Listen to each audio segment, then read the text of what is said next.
Hello, everyone's. I am here for my review of Ruthless Season 1, Episode 10. If you're new to my channel, welcome. If you're returning and you one of my peoples, welcome back.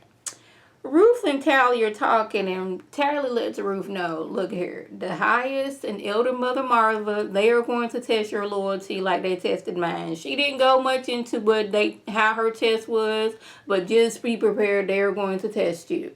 Ruth asks, like, what is wrong with us that we fell for the Rakadushi? And Tally's like, we was in a bad way. That was what's wrong with us. We was out here prostituting. We was out here on drugs. And they made us feel safe, but we didn't have to do that. We didn't know that we was coming over here to be drugged and impregnated and all those things and treated like second class, like treated less than. We didn't know all this stuff. And when we got here, we was being drugged, so we didn't really care. And we thought this was the way things were supposed to go. But now they are seeing the light.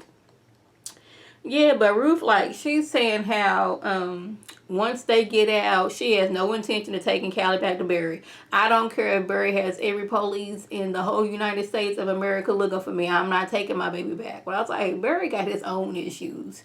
He been up here running into stores, fighting Kareem. He or Kareem may have accidentally shot the daddy. They thought he killed you. It was a lot going on with Barry. But, like, yeah. Now, since Andrew is like full-on Rakadushi, he wants to tell the highest that Tally is pregnant. Now, I was like, I don't know how long you going to be able to go on before you start showing. Then, at this point, they going to know you was out here having sex with somebody. Since you didn't get sex by the highest, by the way of these other dudes, when you was the elder mother. So, I don't know what you going to do. But I also didn't understand why they was just talking so freely with one, the window open, and two, Elder Mother Marva in the other room. Well, y'all, this is not the time to be discussing things when we got Elder Mother Marva in the other room listening. Because she, if you ask me, she more of the highest right-hand man than Daikon. Like, she always there for him. He's always confiding in her. And at this point, the highest doesn't trust Daikon. So, yeah, but, like, y'all should have been taking this time when it was y'all, like, by yourself and it wasn't nobody around. I don't care if somebody was supposed to be sleeping or not. They could have been pretending. But y'all just talking just as freely. Now, the next morning, Daikon, he getting his CSI on because he's trying to figure out this footprint that was outside of Ruth and Tally's bedroom. So, he called Andrew over there to, compare footprints. Like, luckily, Andrew wasn't wearing the same boots that he was wearing when he was standing outside their window, so that kind of helped out. But, like, when he goes to switch the boots out that he was wearing, he was looking all kinds of suspicious. Like, you don't be looking around, make sure ain't nobody looking. You got to be calm about it. When you're looking around, that makes people look at you suspicious, like you're up to something. You got to be cool about it. But he wouldn't, put the boots elsewhere, so Daikon will be off his back. I was like, you lucky that you wasn't wearing those same boots. I'm just saying. Like, how about, like, when you are out here doing something like that you ain't supposed to, don't be walking around mud, and don't be walking around dirt. If you are going, like, scuff it up so don't nobody know that you was there. Now, y'all, I know that I said I'm trying to, give Lynn a pass. But at this point, I don't care if she hop, skips, and jumps over there to the Rakadushi. You think it's all fine over there. You think it's all, we getting high and all this stuff. Just remember, if the Rakadushi was a place to be, they wouldn't have had to drug you and rape you. But she not thinking like that. She over here mad at Brian like he did something to her. I was like, you went from the first episode of being mad that you would have to move again to now ready to hop, skip, and jump over here to the Rakadushi. I'm like, make it make sense. Now she over talking about she should have never married him. I should have listened to my father and never married you. Like, he already know what's up. You over here trying to pick a fight because you want to run off and do whatever you want to do. Like, she gave more respect to Daikon, who was somebody who had potentially drugged her and potentially raped her. He may have been one of the people who drugged and raped you. And you give him more respect than you giving your husband right now. I'm like, okay, Lynn, go ahead, pack your bags up. Take your money. Don't take Brian's. Say your car, do whatever you got to do. Get over there to the Rakadushi. Because little do you know, Ruth and Tally, they over there plotting to get out, and you doing everything you can to get in. So bye-bye. I'm done. Lynn, you can go over there, be with the Rakadushi. You think it's all about getting high. It ain't. This man done told you the blueprint of what goes on over there. He told you that, yes, at one point, you know, you're going to have to get pregnant by the highest by way of 7 other dudes. Which you should know right then and there, that don't make sense. Maybe this is not a place I should go. But you're not listening to none of that. Now we got Elder Mother Marva. She talking to Ruth. She got here with these cryptic messages like, do you remember childbirth? She's like, yes. I want you to remember that for later. I'm like, what does that mean? What are you up to, Elder Mother Marva? Because Elder Mother Marva be with all of the mess. Is she like, she get happy when like she, you know, reminiscence or tells a story of how when somebody else is punished for doing something, what they did to them? It's like she gets happy all over again thinking about it. Yeah. Now, I don't know what in the world is wrong with doggone. Well, I do know what's wrong with Malcolm. He's still mad that he wasn't able to sleep with Sarah the last episode. He's taking his frustration out on Cynthia over here making all the noises in the world. Now that is one thing I cannot stand.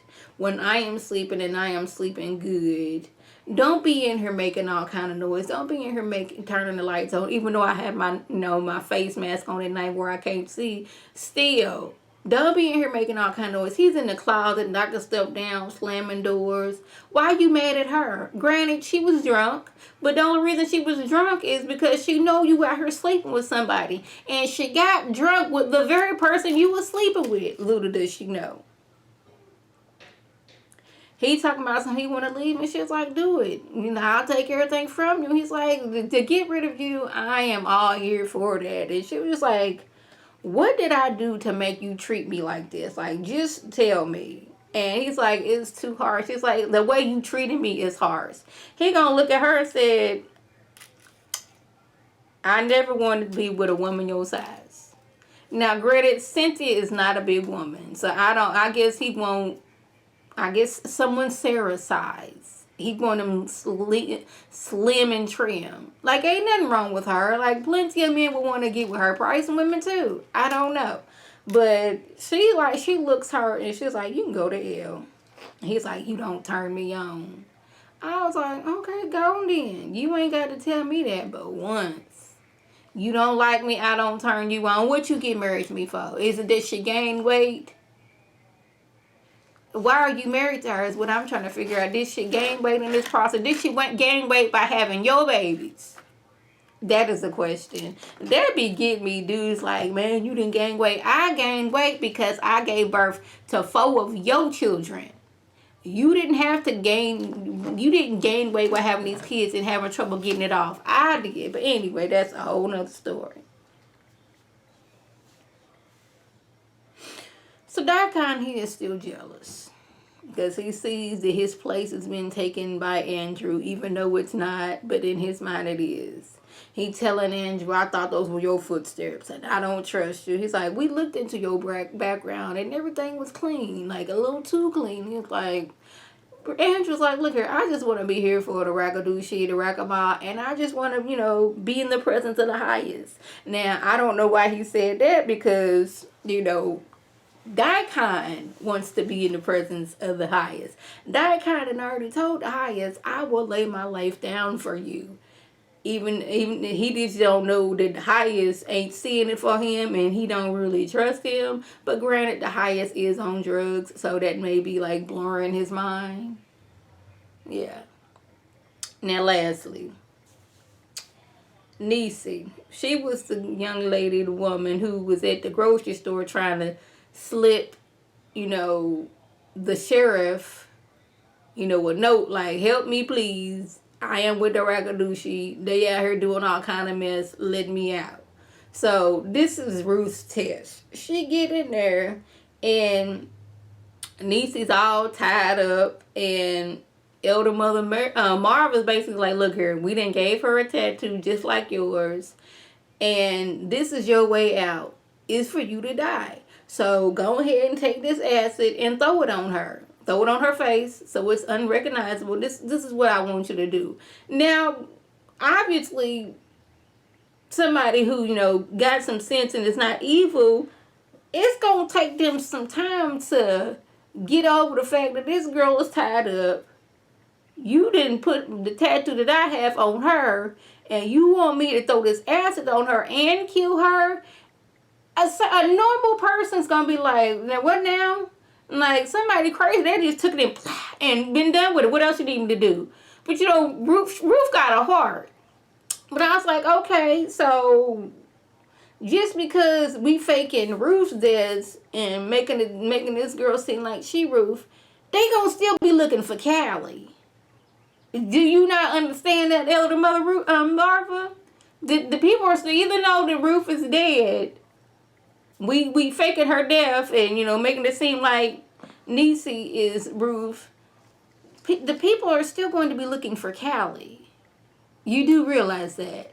Or that didn't come into your mind, that didn't come into play? That was the gist. If I left anything out, by all means, leave a comment below. If you're new to my channel, welcome. Feel free to subscribe. It's free all day, every day, free 99. Make sure your notifications are on so when my beautiful face puts up a video, you can click on it, you can like it, you can share it with your people, and you can come over and be one of my peoples. If you're already one of my peoples, welcome back. Y'all know what to do. Tell your people to tell their people to come over and be one of my peoples by clicking that icon above. And this is Lady T signing off. Have a good one.